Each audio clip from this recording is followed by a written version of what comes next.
ahora tengo el honor de presentar a Nieves San Emeterio. A Nieves me unen muchas cosas, pero la fundamental es que escribió una tesis sobre derechos de propiedad y resultó ser una tesis muy interesante. Entre otras cosas, está publicada en Tecnos, pero en esa tesis yo había estudiado ya algo, los derechos de propiedad en los escolásticos, pero cuando en realidad yo me enteré de qué era esto de los derechos de propiedad en los escolásticos, fue precisamente discutiendo mucho con Nieves, hasta nos enfadábamos. Pero yo creo que eso es lo que tiene que ser una tesis doctoral. Yo creo que cuando alguien dirige un trabajo, pues tiene que dirigirlo y tiene que estar dispuesto, pues no solamente a firmar papeles, sino a discutirlos, y yo creo que eso fue que eso yo intenté hacer con Nieves. Aquí tengo también a Rogelio, que no le dio la gana actuar, pero que debiera haber actuado en este congreso, pero porque Rogelio escribió también una tesis sobre el padre Mariana, que entraba pues dentro de lo que estamos estudiando aquí. Pero ya digo, después pues yo creo que hemos conservado muy bien nuestra amistad y nos hemos divertido mucho en seminarios de este tipo y demás. Y sin más comentarios, porque yo estoy muy orgulloso del desarrollo de la carrera académica de Nieves, la vamos a escuchar a ella, que nos va a hablar de los derechos, del tema de los derechos de propiedad en Suárez. Seguramente que va a decir cosas chocantes, pero en eso consisten estas reuniones.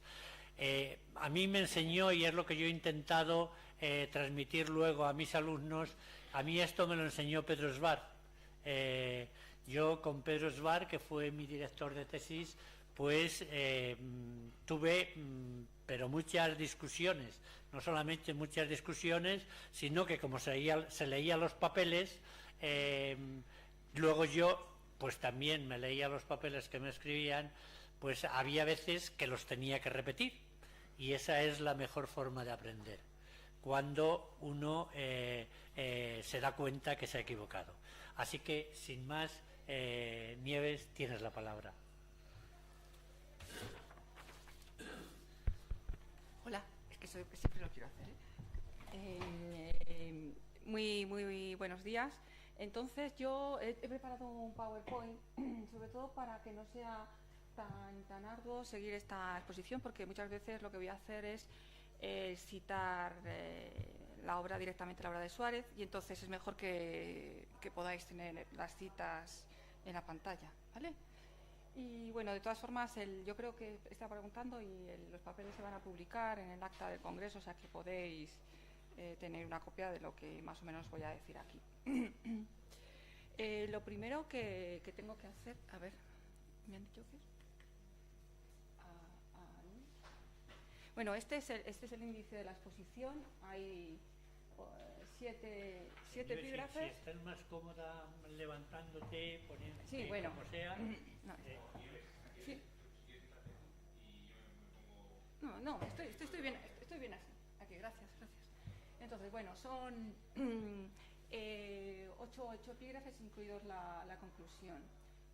Voy a empezar por una introducción y después por una definición de conceptos, sobre todo en el caso de Francisco Suárez, y después diferentes aspectos relativos a la doctrina de la propiedad que yo encuentro en la escolástica en general y en Suárez en particular.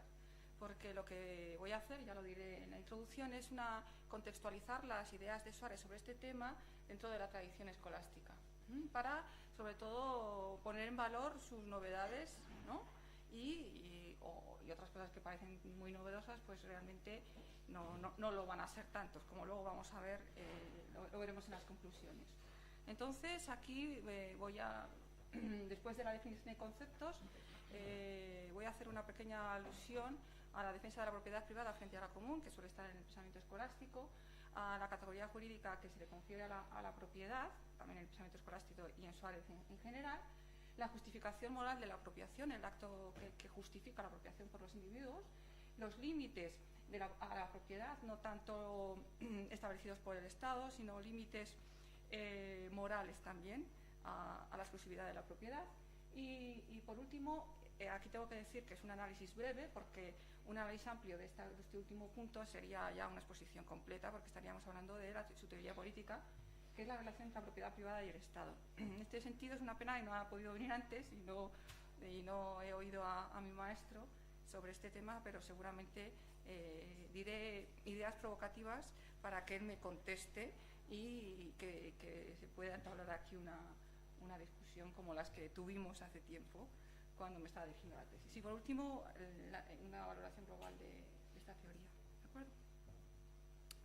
Muy bien, pues comienzo. En la introducción, yo tengo que pedir muchas veces cuando estoy en estos foros multidisciplinares, donde hay filósofos, teólogos, filólogos, entonces casi tengo que pedir perdón, porque yo soy economista. Yo lo siento, entonces mi visión, mi acercamiento es desde la economía, ¿no? Porque es de lo que más controlo, aunque aquí voy a abordar otros temas. Y muchas veces esto tiende, el prisma que imprime al investigador, ¿no? Su formación, pues le da, pues en este caso, un acercamiento más prosaico, ¿no? Muchas veces esto no es bien entendido, ¿no? Y muchas veces muy objetivo, prosaico, sin meter en cuestiones morales o limitándolos a lo más posible. Entonces, eso es lo primero que hacer, que es desde la historia del pensamiento económico, como economista que soy. Entonces, voy a dejar, por supuesto, las cuestiones metafísicas a las cuales no alcanzo en absoluto. Y las teólogas, cuestiones teológicas, las tocaré brevemente. Y lo que sí que es cierto es que fundamentalmente voy a hacer una labor de contextualización respecto a la tradición escolástica en general y a la escuela española en general, la segunda escolástica, escuela española, o algunos hablan de escuela de Salamanca, otros lo limitan, ¿no? En fin, pues como ya he dicho antes, para ver exactamente, hacer una valoración crítica de las aportaciones en este sentido. También tengo que decir en esta introducción que, como en casi todo el pensamiento escolástico, el tema de la propiedad está disperso, ¿no? A lo largo de sus obras no hay un tratamiento sistemático de este tema, ¿no? Entonces, esto muchas veces va a dar lugar a algunas contradicciones, ¿no? Sobre todo en las cuestiones de definiciones. Luego voy a hablar de esto. No obstante, los libros en donde está más utilizado el tema de la propiedad es en el de Legibus y de Opere Sex Dierum, o sea, la hora de los 6 días, y de Caritate. Estos 3 libros. Bien, pues ya voy a seguir con la siguiente. La definición de conceptos. Generalmente, cuando la tradición escolástica, sí que el término de propiedad privada, casi nunca se utiliza. Luego vamos a ver por qué sucede esto, ¿no? Pero tienden a huir de esta definición exacta de privada. Hablan de propiedad, dominio, bueno, pero no suelen utilizar el concepto de privada. Luego veremos. Y también, por ejemplo, pongo algún ejemplo, en Santo Tomás la propiedad tiene que ver con una facultad de gestión y administración y no tanto como un derecho, un uso exclusivo a un bien, ¿no? La exclusividad del bien, o sea, luego veremos también pormenorizadamente este tema, la exclusividad en la propiedad. Ay, perdón. Con lo que me gustan a mí los micrófonos. va a ser un tema muy debatido en toda la tradición escolástica en este sentido.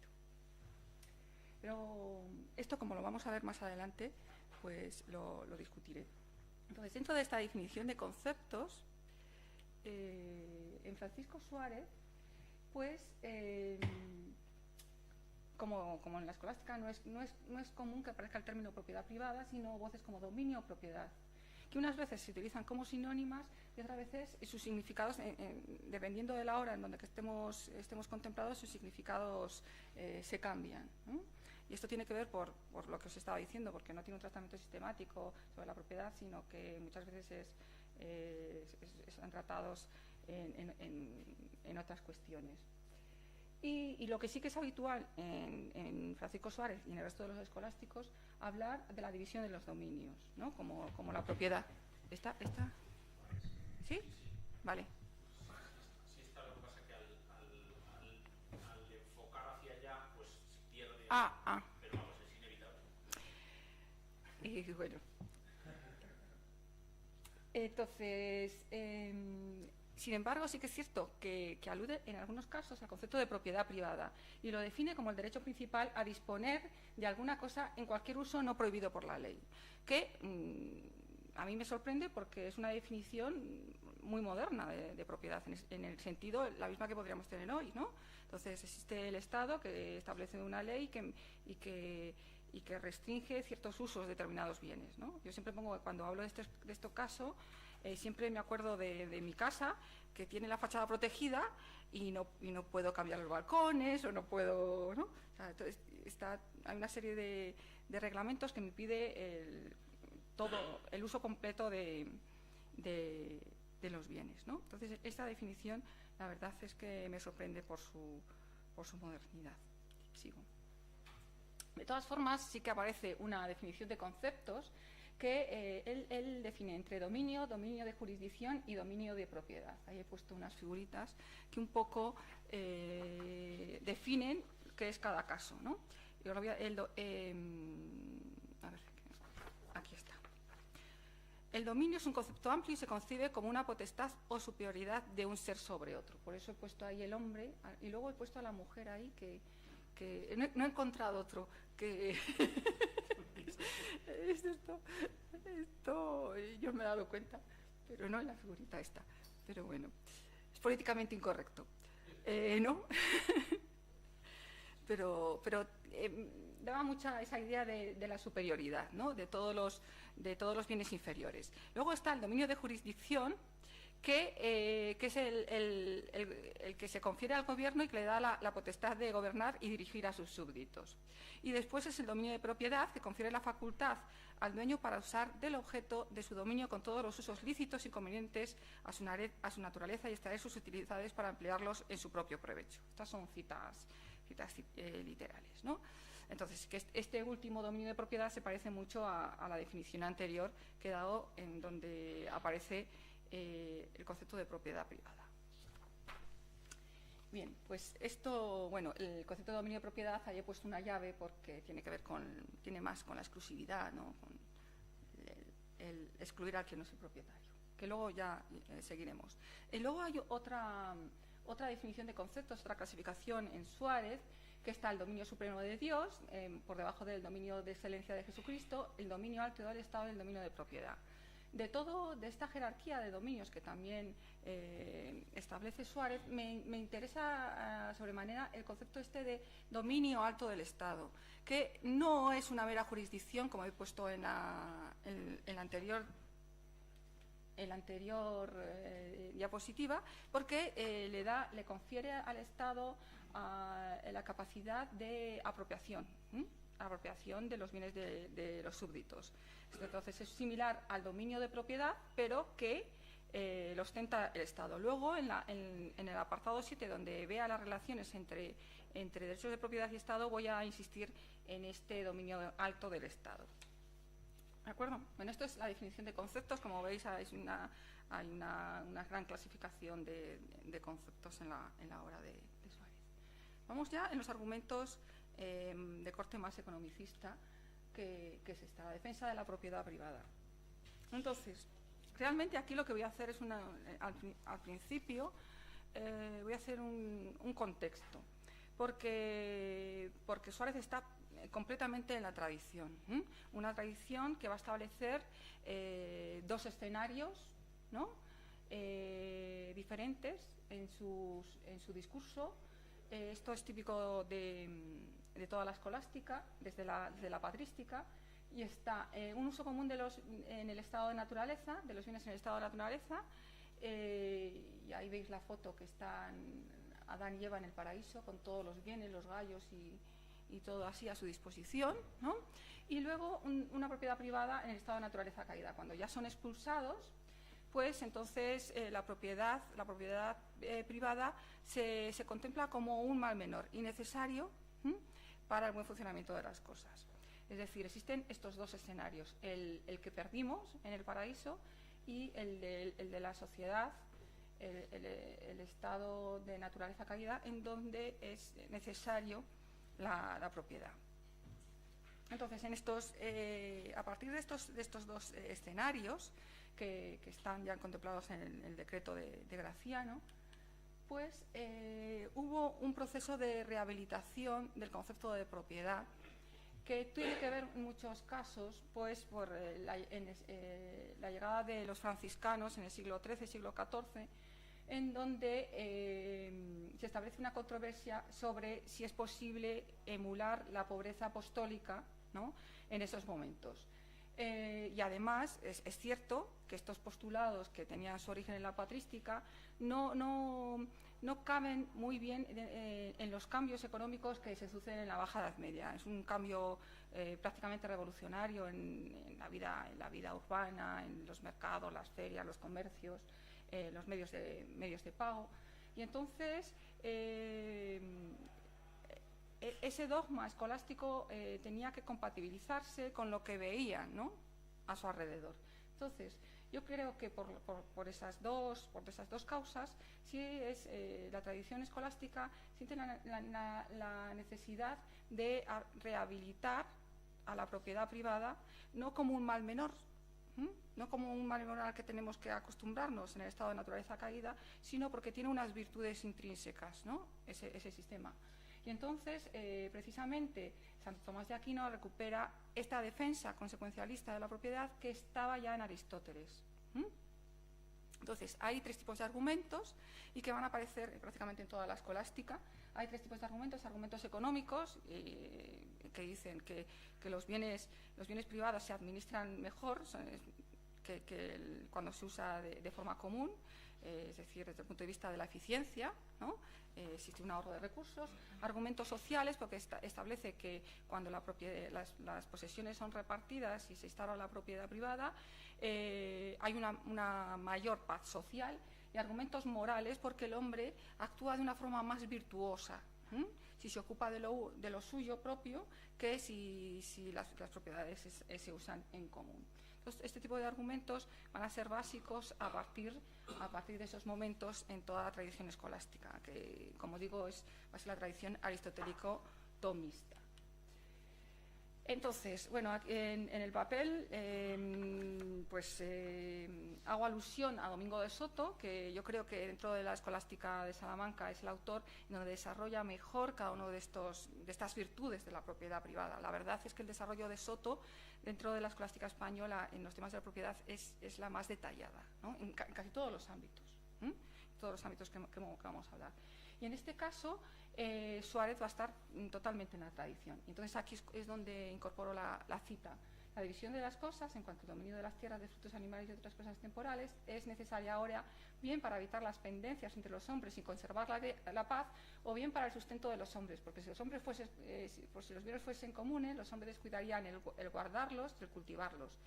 Pero estas dos razones no habrían tenido vigencia en el estado de inocencia, ¿no? De nuevo, los dos escenarios, el estado de inocencia, ¿no?, el paraíso, y en estado de naturaleza caída, en donde la propiedad privada tiene una serie de virtudes, ¿no?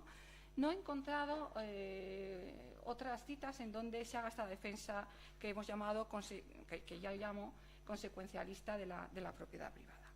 Entonces, en este sentido, la aportación, luego haré el balance, pero la aportación de Suárez, pues no es radicalmente novedosa, o sea, está en la tradición escolástico aristotélica atomista. Vamos al siguiente punto, la categoría jurídica de la propiedad. Esto está unido al primer punto, ¿no?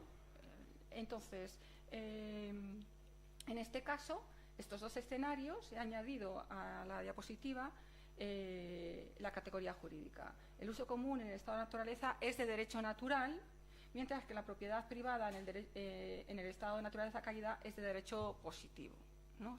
Es decir, es el Estado quien se encarga del reparto de las propiedades y de garantizarlas, ¿no? Entonces, este es el escenario. Aquí también el decreto de Graciano así lo expone, que lo podéis ver en el papel si os interesa. Y de nuevo estamos en este mismo proceso de rehabilitación, la misma causa, que no solamente era necesario para rehabilitar la propiedad privada ante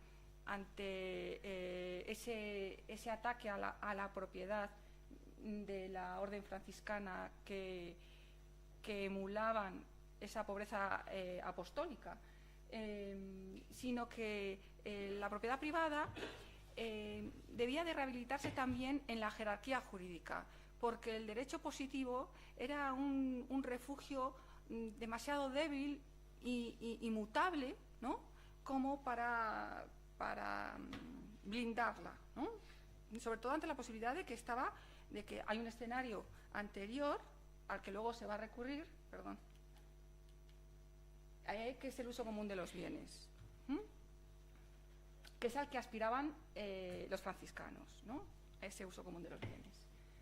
Y entonces, el primer paso para esto, yo creo, esto es lo que se intenta, ¿no?, a partir de Santo Tomás, que la categoría jurídica de la propiedad ascienda en esa jerarquía de derechos, ¿no? Pues, arriba está el derecho natural, en la segunda jerarquía estaría el derecho de gentes y en tercera el derecho positivo o civil.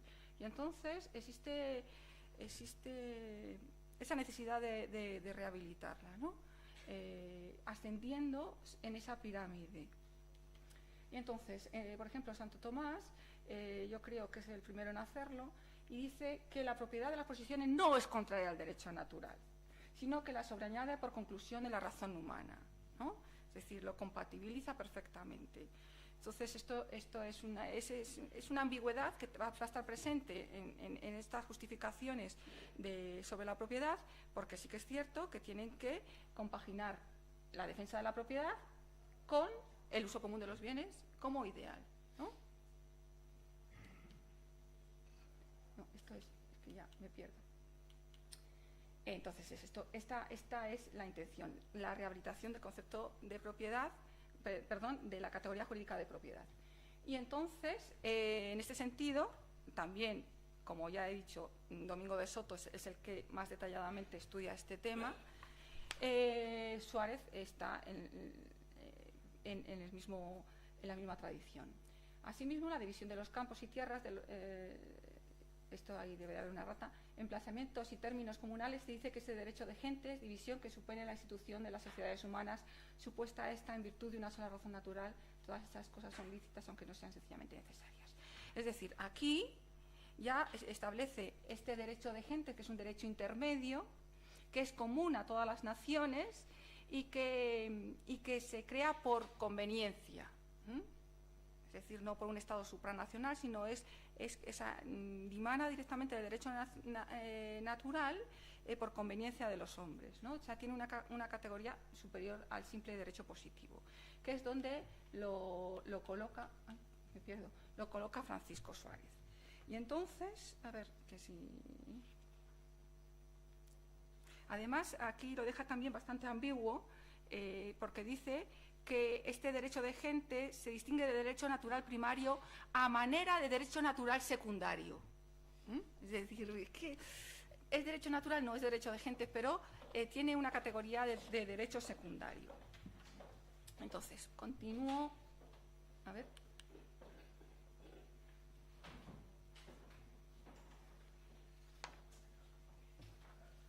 Entonces, Después voy a continuar con el siguiente punto, que es la justificación de la apropiación, que es justamente el aspecto más relevante de la teoría de la propiedad en Suárez. ¿Qué significa esto de la justificación de la apropiación? Pues es un acto concreto que concede al individuo la propiedad de un determinado bien bajo ciertos criterios morales, es decir, una acción que por justicia le hace acreedor a determinados bienes. En la tradición escolástica, este acto es la occupatio re nullius, es decir, la ocupación de la cosa que no es de nadie, ¿no? Entonces, si llegas el primero y lo ocupas, ¿no?, entonces te atribuyes el derecho a su propiedad, ¿no? Esta es la cuestión. Y Suárez, en muchas partes de su obra, va a repetir estos mismos argumentos. Sin embargo, repito, es la novedad fundamental en esta doctrina de la propiedad de Suárez, incorpora al trabajo como acto moral que da origen a la apropiación, ¿no? Y además, y no solamente es esto, no solamente incorpora el trabajo, como también lo iba a hacer más tarde Juan de Lugo, sino que piensa que el trabajo confiere la propiedad incluso en el estado de naturaleza. Esto es lo realmente importante, porque, salvando todas las distancias que luego veremos, es muy parecido a lo que iba a utilizar John Locke, ¿no?, en su segundo tratado sobre el gobierno civil, ¿no? Entonces, esto es realmente lo más relevante de toda esta justificación de la propiedad. No es que el trabajo le confiera la apropiación de los bienes al individuo, sino que esto se puede hacer en el estado de naturaleza. Ahora bien, él va a distinguir entre los bienes muebles, que son bienes fungibles, es decir, que, como dicen estos, donde su uso es su abuso, ¿no?, donde se consumen, ¿no?, para sobrevivir, necesario para la preservación de la vida, y los bienes inmuebles, que pueden ser tierras y casas. Entonces, aquí, esto es tan importante que he puesto las citas literales, ¿no? Esta es la cita donde realmente en la primera cita veis cómo existe esa capacidad de apropiación en el estado de inocencia, en el caso de Suárez, ¿no?, de estos bienes, ¿no?, de los bienes muebles. Y la segunda cita es lo que dice John Locke, ¿no?, que es muy parecido. Realmente esto de recoger frutos de los árboles siempre aparece, ¿no? En el caso de Suárez habla de bellotas, ¿no?, o peculiares sobre todo libremente de ellos, o de manzanas, no sé, las bellotas son las manzanas. Lo de recoger, quien recoja las manzanas de los árboles, pues se hace propietario de ellos, ¿no? Estas son las cuestiones, el máximo paralelismo que podemos encontrar en los dos autores. Repito, porque en ambos se establece en el estado de inocencia, antes del pecado. En el caso de los bienes inmuebles, sin embargo, pone algún reparo. Que, sin embargo, en los bienes inmuebles no sería necesaria semejante división, y a ello se refiere principalmente dichos autores. Habla de lesio en esos autores. Pero se ha de tener en cuenta, además, que habrían podido los hombres en este estado trabajar la tierra y sembrar quizá alguna parte de ella. Es decir, aquí, de nuevo, esas ambigüedades, ¿no?, que siempre aparecen cuando se tocan estos temas. Y luego añade, y el trabajo no sería en este caso el fundamento de la propiedad, sino una mera costumbre que no repugna a aquel estado. No repugna, esto suena igual que en Santo Tomás, dice, no es contrario, no repugna, ¿no? Entonces esto lo dejan como abierto, porque claro, se tiene que enfrentar con el dogma canónico de la Iglesia y la defensa de la propiedad. Entonces ahí tienen que utilizar ciertos subterfugios, ¿no?, para hacer compatibles las dos cuestiones. Bueno, repito, esto es lo más importante. Sin embargo, de nuevo, Suárez está en la tradición y utiliza el criterio de la ocupación como acción moral que le confiere al individuo la propiedad. Y entonces, de nuevo, aquí está entre sí derecho de gentes, derecho natural, es lo que subrayo. En este caso habla de la ocupación, la cual está identificada a cualquiera por derecho de gentes, o más bien natural. ¿Qué quedamos, no? Entonces es esa ambigüedad constante. Y luego el segundo es en el caso de la edificación o cercamiento, en donde también se confiere la propiedad. Y en este aspecto es interesante porque en este segundo ejemplo habla de que es un derecho concesivo y a la vez preceptivo, de tal forma que se está aplicando una vez que tú edificas y cercas, puedes excluir al que no es el propietario. O sea, se está utilizando el criterio de exclusividad. Y esto es un cambio fundamental porque ni siquiera Santo Tomás había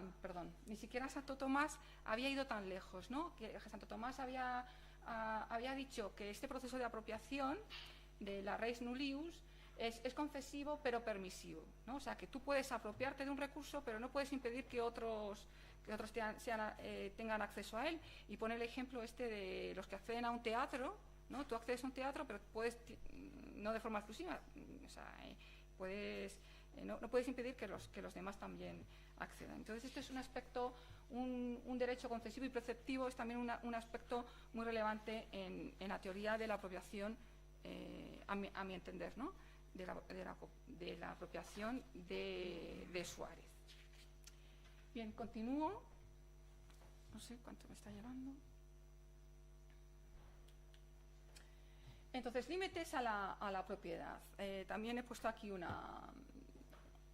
es el mismo esquema, la misma jerarquía que hemos visto en los dos escenarios. Un derecho natural al uso común de los bienes y, por otro lado, manteniendo ya el derecho de gentes como la categoría jurídica de la propiedad en esta segunda escolástica, pues un derecho inferior, que es el derecho de gentes a la propiedad privada. Cuando hablo aquí de límites de la propiedad, no me estoy refiriendo a los límites que establece el Estado, que, como hemos dicho, estaba en la definición primera que he dado de la propiedad privada, ¿no? Es cualquier uso que se pueda hacer de los bienes autorizados por la ley, ¿no? En este caso no estoy haciendo, cuando hablo de límites a la propiedad, estoy ahí viendo los límites morales a la propiedad, ¿no?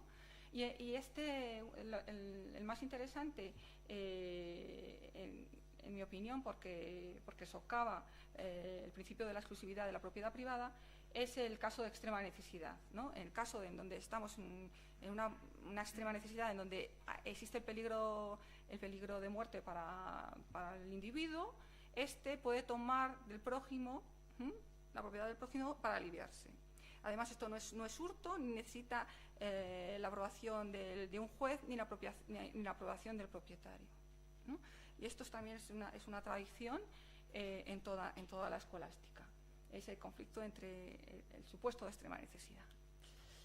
Entonces, aquí en Santo Tomás pues es exactamente lo mismo. Si la necesidad es tan evidente y tan urgente que se manifiesta la premura, pues se puede coger las propiedades ajenas, y esto no tiene propiamente razón de hurto ni de rapiña, ¿no? O sea, no es pecado. Y esto es así porque en esta situación revive ese uso común de los bienes en el estado de naturaleza. Revive ese uso común de los bienes. Es decir, el derecho de propiedad en la escolástica tiene conserva siempre una parte de derecho inclusivo, como un recuerdo de ese uso común de los bienes en estado de naturaleza. Y Francisco Suárez está exactamente en esta misma tradición. Admite el concepto de todos los escolásticos admiten el concepto de extrema necesidad. Y lo que sí que es interesante en la escolástica española es que intentan definirlo, porque claro, esto es peligroso, porque no necesitas un juez para tomar de lo ajeno como propio. Entonces, cuando uno está en extrema necesidad, pues no se sabe, ¿no? Esa voluntad. Y entonces sí que es cierto que la escolástica española hace un intento de definir. El que más lo define, como ya he dicho antes, es Domingo de Soto, que es el que tiene un tratamiento más detallado, ¿no? de este aspecto. En el caso de Suárez dice: basta que exista peligro extremo de infamia grave o injuria similar, y esta es necesidad gravísima, ¿no? No es necesario que te estés muriendo, está diciendo. Sin embargo, lo que más me ha interesado en estos límites morales a la propiedad es la obligación de la limosna de los bienes superfluos. Esto también enlaza con una tradición, yo creo que procede de Aristóteles, en donde hay una condena del afán de lucro, ¿no? Como decía, no sé si Azpilicueta, creo, dice, el afán de lucro es un fin sin fin, ¿no? O sea, no tiene, ¿no? Y entonces, ¿qué se tiene que hacer con los bienes superfluos? Los que no son necesarios para la vida. Pues se tiene que son debidos a los pobres, por ley, por derecho natural, ¿no? Y además, quien no lo hace así, está cometiendo un pecado mortal. Entonces, Francisco Suárez, exactamente, él dice esto, no solo en extrema, sino también en grave necesidad, obliga a este precepto bajo pecado mortal al propietario. Ahora bien, restringe mucho el concepto de superfluo, ¿no? Cuando uno va a definir qué es lo superfluo, que lo debe al necesitado, dice, bueno, pero cuidado, que uno puede acumular, no para su propio uso, sino para el porvenir de sus hijos o de otras personas domésticas, ¿no? Es decir, bueno, ya amplía mucho los bienes que son necesarios y no superfluos. Y luego también dice, bueno, si alguien se quiere dedicar, tiene al ascenso social y quiere hacer obras como edificación de templos o colegios escolásticos, esto pues también se tiene que permitir, ¿no? Entonces estos son bienes necesarios y no superfluos, y por tanto no están obligados los propietarios a dar limosna al necesitado. Y luego, y es más, acaba. Y además no peca mortalmente el que se gasta su riqueza en usos vanos. Esto ya es como lo último de lo último, ¿no? Siempre y cuando haga limosna de vez en cuando, aunque otras muchas veces deje de hacerlo, ¿no? Es decir, aquí, esto cuando estaba releyendo estas citas, me recordaba mucho, lo estaba comentando con Victoriano, al problema sobre el tipo de interés y el problema de la usura, ¿no? Cómo van, sobre todo la escolástica española, van flexibilizando, ¿no? Cada casuística, ¿no? De los títulos extrínsecos hasta admitir el lucro cesante, que ya admitir el tipo de interés bajo cualquier condición, ¿no? Pues esto es igual. Bueno, entonces no peca mortalmente si da un poco de limosna y luego el otro se dedica y otras veces no lo da, y me gusta esto de usos vanos, ¿no? Es decir, gastos totalmente superfluos que admite y que no atenta contra el derecho natural si se gastan estas cuestiones. Esto tiene que ver, pues, que estamos ya a comienzos del siglo XVII, ¿no? Entonces, el dogma de la Iglesia se tiene que flexibilizar obligatoriamente porque está viendo un cambio radical en el mundo exterior, sobre todo en la España del siglo XVI y XVII, que en este sentido la apreciación de Mayor y Grace Hutchinson lo dice, ¿no? Como tuvieron que amoldar, ¿no? Hasta las circunstancias, a las nuevas circunstancias, ¿no? Este dogma escolástico.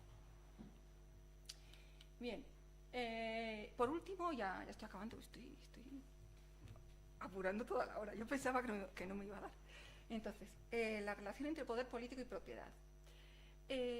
Ya al principio estuvimos hablando del concepto de este dominio alto, que algunas veces apela a él, que es mucho más que una jurisdicción, ¿no? Tiene una capacidad de confiscación, ¿no? Esto luego iré a rebatirte, no sé lo que has dicho, pero te voy a rebatir. Entonces, solamente he cogido, sé que este tema es materia de teoría política y que sobrepasa mucho el objetivo de este trabajo, ¿no?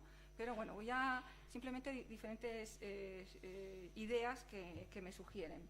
Entonces, este derecho, este dominio alto, que es similar al dominio de propiedad que hemos visto, he cogido algunas citas en materia impositiva, es decir, que es lícito, ¿no?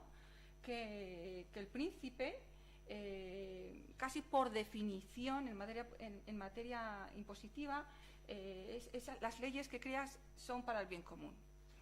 Repito, casi, y entonces las leyes, los tributos que se dan lícitamente porque van a procurar ese bien común. Esta cita me gusta más, ¿no? Porque ese bien común puede hacer que no solamente el Estado pueda confiscar la propiedad de los individuos, sino que el individuo puede incluso hasta perder su vida. Si bien el bien común o la república se haya necesidad grave de todo el bien común, esto también, yo no sé cómo he escrito esto, sí, están obligadas las personas privadas a subvenir a ella, a aquella necesidad incluso de lo necesario al Estado. La razón es porque en igualdad de circunstancias el bien común ha de ser preferido al propio en los asuntos temporales.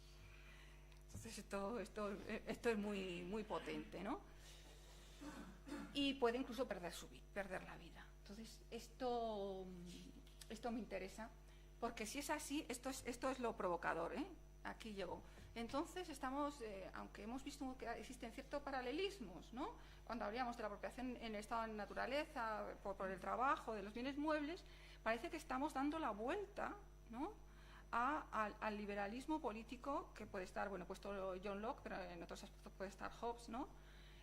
Porque en Francisco Suárez, atendiendo a la cita anterior, en primer lugar está el bien común de la República, y por ese bien común puede ceder el derecho a la vida, y ya hemos dicho que el derecho de propiedad cede ante el derecho a la vida, en el caso de extrema necesidad, ¿no?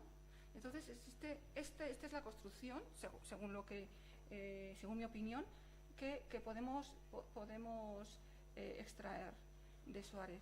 Y sin embargo, si vemos a John Locke, pues es al revés. Realmente el derecho a la vida y el derecho a la propiedad están en el estado de naturaleza para blindarles ante la acción discriminada del Estado, que tiene justamente encomendado la preservación de estos derechos, ¿no?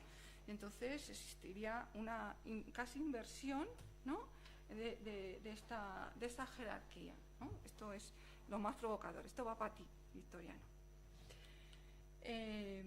Entonces, conclusiones. Creo que tengo 5.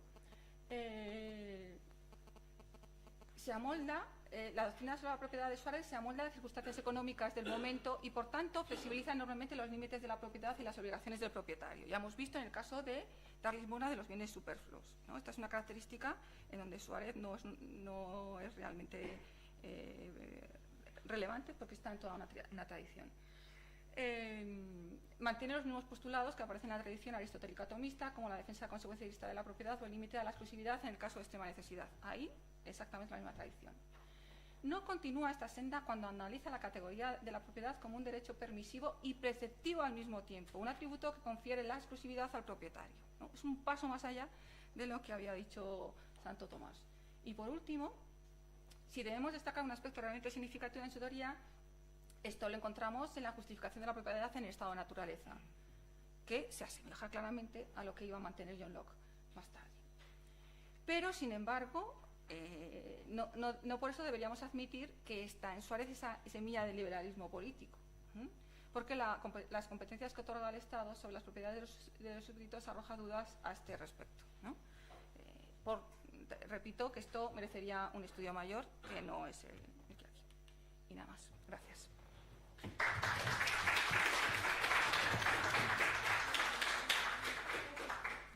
Bueno, muchísimas gracias, Nieves. Tenemos unos minutos para algunas intervenciones. Aunque yo me muero de ganas de intervenir y de pelearme un poco con Nieves, pero las normas dicen que el moderador debe primero dar paso a otras posibles intervenciones. Así que a ver quién... muy bien. Tiene la palabra, Pedro. Pues muchas gracias por la... Yo soy portugués y empiezo por pedir disculpas por hablar. No tienes que pedir disculpas, porque mi teoría es que yo tengo un complejo de inferioridad tremendo ante los portugueses, porque tenemos una asociación de historia del pensamiento económico ibérica, y los portugueses hablan indistintamente en castellano, en inglés o en portugués, y mientras que los españoles a duras penas nos sabemos pronunciarnos en inglés, nos defendemos bien en castellano generalmente, pero no sabemos ni palabra de portugués, por consiguiente, Pedro, bueno, no entonces te estoy tienes que disculpar, más no, tranquilo. no, Muchas gracias. No, me ha parecido interesantísima y la claridad de su exposición fue pedagógica, fue muy importante para mí. Mi cuestión sería esa aproximación entre Suárez y Locke, porque en realidad los textos son muy... los pudiéramos leer ahí. Pero en el caso que trabajo yo, también de nuestra tradición ibérica, nuestra presencia en América, en Sudamérica, y también los escritos que tiene Locke sobre la propiedad de los pueblos norteamericanos, los indios de Norteamérica. Y es interesante ver que hay una radical distinción entre la defensa que hace la tradición salmantina y de Coimbra, desde Vitoria. Suárez es un poco distinto porque no he visto mucho en Suárez referirse concretamente a los indios o a pueblos en concreto, a regiones del mundo en concreto. Suárez tiene una argumentación más por encima de esa concretización empírica de los datos geográficos o antropológicos. Habla de paganos, étnicos, infideles y del mundo en general. Pero, como ha bien dicho, cuando habla de que la justificación escolástica para la propiedad es la occupatio rei nullius, la ocupación de tierras que están desocupadas o delerictae o abandonadas, lo que pasa es que los escritos que tiene Locke, y eso es un medio importante de fundamentación del derecho de los pueblos americanos a la propiedad de sus tierras, porque las han ocupado en el inicio de la división de las cosas. Y lo que pasa con Locke, porque son textos que no es común ver subrayados en Locke, en el segundo tratado del gobierno, los textos de Locke sobre los derechos de los indios americanos de Norteamérica son extremadamente agresivos, porque entiende que ellos no tienen derecho a la propiedad y porque no trabajan la tierra industriosa y racionalmente. O sea, el hecho de que ocupen la tierra no les da derecho a la propiedad. No sé si me estoy... Creo que y aquí tenemos una clivaje se dice, un corte, me parece interesante, entre nuestra tradición que no tan individualista, no tan dependiente de criterios de económicos, de racionalidad económica, pero más dependiente de hechos históricos, de ocupación, de efectiva presencia y las consecuencias que esto puede tener con relación a los llamados imperios ultramarinos de los estados europeos. Bueno, así una idea. ¿Contesto? Sí, yo estoy de acuerdo contigo y hay que reivindicar nuestra aportación, ¿no? en la colonización, porque hay una diferencia entre las colonias españolas y las colonias inglesas, porque seguramente ambos colonizadores hicieron las mismas tropelías, ¿no? Pero aquí hubo una discusión que no existe en el pensamiento anglosajón sobre si esto era lícito, sobre si tenían, bueno, el derecho de gentes, el origen de los derechos humanos, si los indios tenían una serie de derechos que eran comunes a todos los seres humanos, independientemente de raza, religión, y esto, desde luego, no existe en el pensamiento anglosajón. Eso por un lado, y está en relación con el tema concreto de la apropiación en el caso de los indios de Locke. Pero es más, yo siempre pienso que Locke está muy sobrevalorado.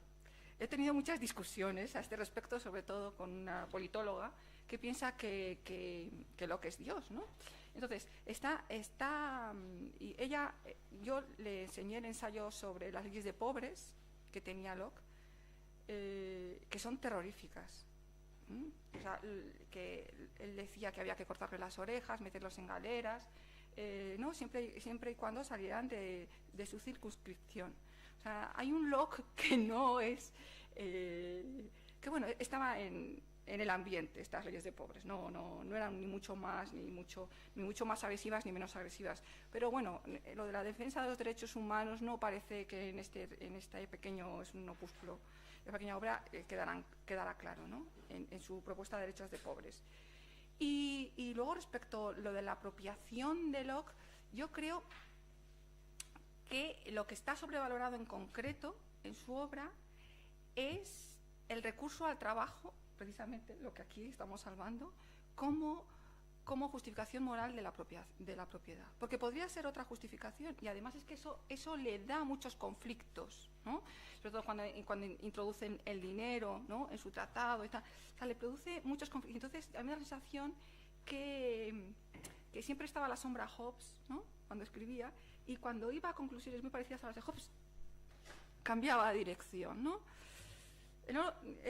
La idea de que se ha dado más valor a su teoría del trabajo, de la apropiación, que el debido, no lo digo yo, existen otros comentaristas que también hablan de este tema.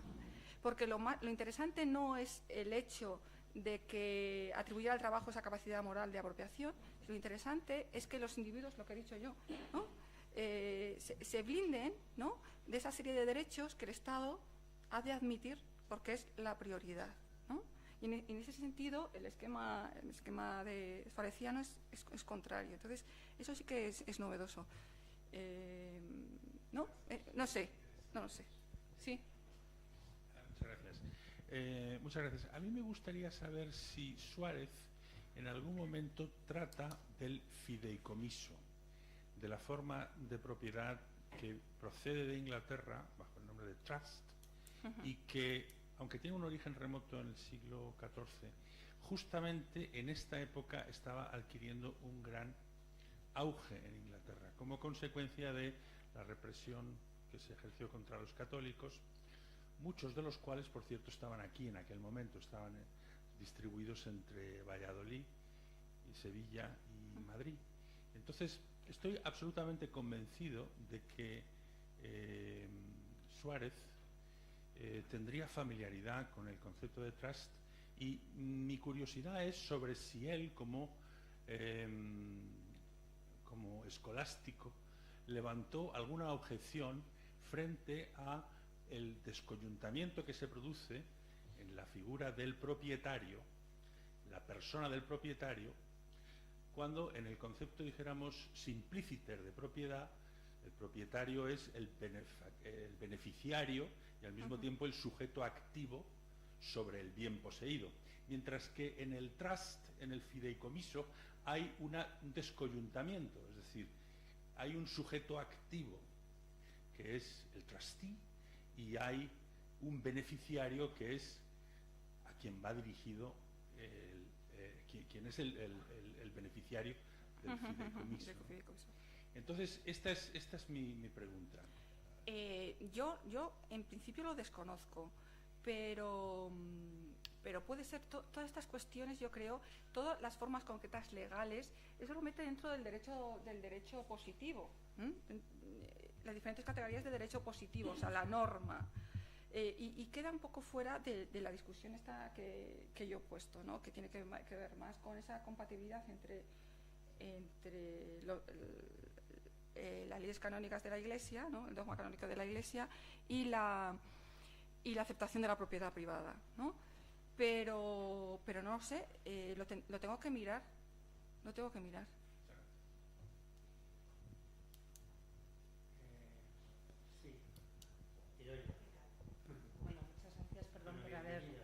Por haber llegado tarde. Vengo de dar mis clases. Yo en realidad quería sugerir un tema, porque recientemente en el Congreso de Porto estuve trabajando varios textos de Locke con varios textos de Suárez. Entonces, lo que ya había advertido, sobre todo entre Tomás de Aquino y Francisco de Vitoria, lo vi reflejado también en Suárez, y vi que Locke aquí se aparta. Y es que, por lo general en la escolástica, la propiedad está al servicio del uso, pero no de un uso individual, de un uso colectivo. Es decir, el trabajo, la propiedad está para que rinda y en ese rendir sea capaz de proveer a una comunidad. Entonces, la propiedad es un medio útil para generalizar el uso, para extender el uso. Entonces, lo que yo he visto en Locke, aunque no soy una experta en Locke, es que el rendimiento es al contrario, es decir, el trabajo rinde para un uso particular, de manera que la inversión que se da entre propiedad y comunidad se encuentra ya ahí, porque el trabajo es para un uso individual, un uso que no puede ser compartido, un uso que está asociado a lo que es un uso quizás más material, más incomunicable, mientras que no se ve en el trabajo esa capacidad de hacer rendir las cosas para proveer a una comunidad. Entonces, me parece que esa inversión entre uso-propiedad es significativa, porque así como la justificación de Suárez, cuando se plantea a qué se llama propiamente dominio, habla del dominio como facultad, del dominio como uso, y plantea que primordialmente es la facultad, aunque secundariamente es el uso, esa jerarquización de uso, facultad y capacidad de ser capaz de dominio, tiene el sentido no del uso como disfrute, sino del uso como esa relación activa del hombre con su medio que le permite la humanización del medio y en cierto modo, la transformación del medio para una comunidad. Es decir, la condición particularista, materialista del uso puede ser un punto de inflexión entre los dos autores, cuando hasta ese punto iban señalando los temas con cierto paralelismo. De hecho, hay algunos autores que han señalado incluso un paralelismo más allá de la semejanza que podría deberse también al uso de Locke, de los textos de Locke, mediados o inmediatamente, es decir, de una manera inmediata a través de la edición inglesa de la obra del Dergibus de Suárez, o bien inmediatamente a través de las citas de autores intermedios. Entonces, simplemente lanzo este comentario porque me parece que puede ser significativo a la hora de encuadrar esa relación entre propiedad, derecho natural, cuando lo que se plantea es que lo natural es el uso común de los bienes y la propiedad es un medio. En Locke, lo que es natural ya es la propiedad de los bienes. Sí, estoy totalmente... ¿Puedo contestar? Sí, sí, claro, en la escolástica en general siempre la doctrina de la propiedad tiene un componente inclusivo, lo que yo digo, no exclusivo, y entonces conviven los dos. Por eso es muy significativo la distinción que hace sobre los bienes muebles y bienes inmuebles, ¿no? En ese sentido, porque claro, los bienes muebles es que no te queda otra, ¿no? Si te comes una manzana no puede ser compartida, su uso común no existe, ¿no? Y efectivamente siempre existe esos dos escenarios, no sé si los has visto, pues es que conviven, no pasan de uno a otro, sino que están presentes constantemente. O sea, tiene por una parte, sí que es cierto, esta defensa consecuencialista de la propiedad, ¿no? Pero por otro lado siempre pervive ese uso común.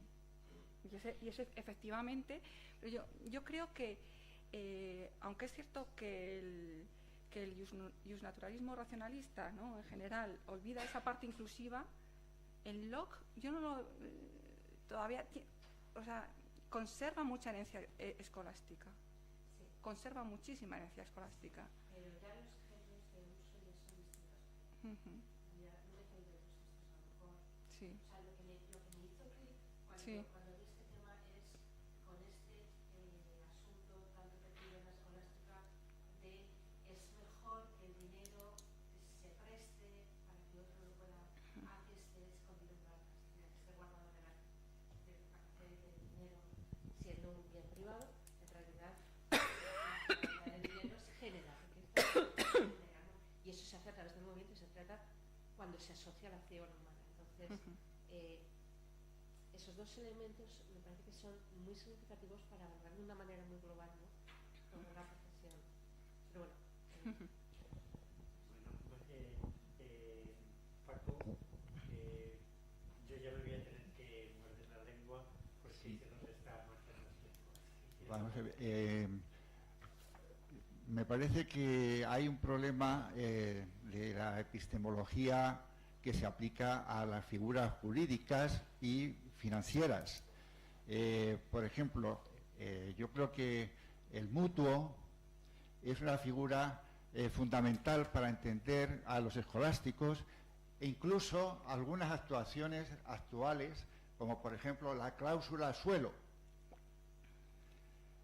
El mutuo es un trasvase de propiedad, lo mío lo haces tuyo, pero con unas condiciones y con una concepción de lo que es la propiedad y de lo que es el valor que normalmente nosotros no entendemos o no las hemos estudiado porque nos parece que son antiguas. Actualmente yo he intentado de los juristas que me digan si la figura del mutuo existe en el derecho mercantil, y la respuesta siempre ha sido la misma. Eso es muy complicado porque existe y hay muy poco escrito sobre eso. Es lo que llaman la anticresis. Cuando vas a estudiar lo que es la anticresis, dices, tiene que ser un especialista en epistemología, un especialista en lo que es la dinámica del tiempo en el valor. El tipo de interés puede ser simple o puede ser compuesto, y la diferencia entre el simple y el compuesto es una diferencia física. En el simple tú no puedes aplicar el tiempo porque es causal y entonces modifica el capital. En el compuesto sí lo puedes aplicar porque es neutral. Y esa distinción es la que llevan luego al mutuo. Y si usted lo que tiene no lo está haciendo producir nada, porque es puro ahorro suyo, yo le puedo pedir que me dé ese ahorro para hacerlo producir y devolverle a usted otro tanto de la misma especie y calidad que usted me ha dado. Y entonces se plantea el problema epistemológico de la medición del valor. La medición del valor en el tiempo. Pero ese problema de la medición del valor, lean ustedes cualquier libro de teoría económica actual y la función métrica del dinero no existe. Solamente existen valores con más o menos liquidez. Pero la liquidez perfecta, que sería la que devuelve lo mismo en especie y en cantidad, eso no existe. ¿Por qué no puede existir? Pues porque yo eso lo he estado trabajando. Pero usted no lo trabajaba antes. No, pues por eso le doy a usted lo mismo. No le voy a quitar nada. Usted se va a quedar al final con lo mismo que tenía cuando empezó su ahorro. Pero déjeme sacar fruto de algo que es común. Y usted se lo ha apropiado como ahorro. Entonces, ese tipo de problemática, pienso que Suárez, para entenderle, lo primero que hay que comprender bien es lo que él habla de los entes de razón con fundamento en la realidad, que no es otra cosa que la aplicación ya escolástica de la dinámica aristotélica, pasar de la potencia al acto. Pero lo curioso es que si ustedes se leen cómo surge toda la problemática de la mecánica cuántica, lo que dice Heisenberg es que lo que están aplicando ellos no es la dinámica newtoniana, sino la aristotélica del pasar de la potencia nominal teórica al acto físico real. Y esa transición es la que es complicada y en el siglo XX, con la relatividad y la cuántica, cambia radicalmente respecto a la newtoniana, que es la que hemos aprendido en nuestras clases y en nuestra universidad y en la ciencia natural, en la teoría clásica. Entonces, yo creo que mientras no se estudie despacio cuál es la epistemología que usan estos autores, las figuras concretas no se van a entender. Yo preguntaría si la cláusula suelo tiene alguna justificación.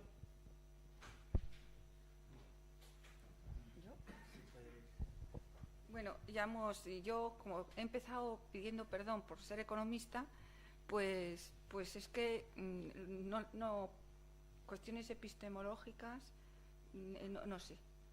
O sea, hemos tenido alguna vez esta discusión porque ya he empezado diciendo que el prisma del investigador un poco está en los frutos que cosecha. Y yo pues soy economista y no doy a más. Muy bien, muchísimas gracias a todos. Yo que me hubiera gustado pelear un poco, pero ahora me doy cuenta que no nos íbamos a pelear tanto, porque como los dos pertenecemos a esa ciencia, además de lúgubre, bárbara, pues nos acercamos a estos problemas, a los problemas de tanto de la filosofía política como de la economía propiamente dicha, como sería el caso de los derechos de propiedad, desde nuestra perspectiva como economistas. Y no